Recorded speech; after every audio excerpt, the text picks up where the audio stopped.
4,16,000 follower મિત્રો આપ સૌને કહું છું કે હમણાં કોઈ નેગેટિવ કે ખરાબ વિડીયો હોત ને તો ઘણા ને ઘણો શેર કરવામાં આવ્યો હોત, પણ આજે તમે જે વિડીયોમાં જોઈ રહ્યા છો એ બા પોતે બીમાર છે, તેમને દીકરા કે દીકરી કોઈ જ નથી અને ઘરની પરિસ્થિતિ ખૂબ ખરાબ છે.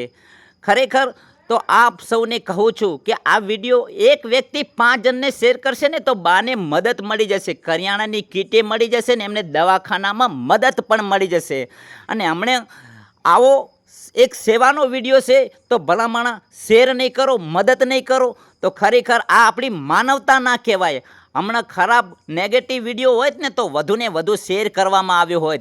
હું ફોલોવર લાઈક માટે કે ફોલો માટે આ વિડીયો નથી બનાવતો, પણ આપ તમે જોઈ રહ્યા છો કે આ પરિવારને મદદ મળી જાય ને આ પરિવારને આપનો સહયોગ મળી જાય અને આ પરિવારને દવાખાનાની અંદર મદદ મળી જાય, એ માટે તમને બધાને હાથ જોડીને કહું છું કે આ વિડીયો શેર કરો ને મદદ કરો. જય શ્રી રામ.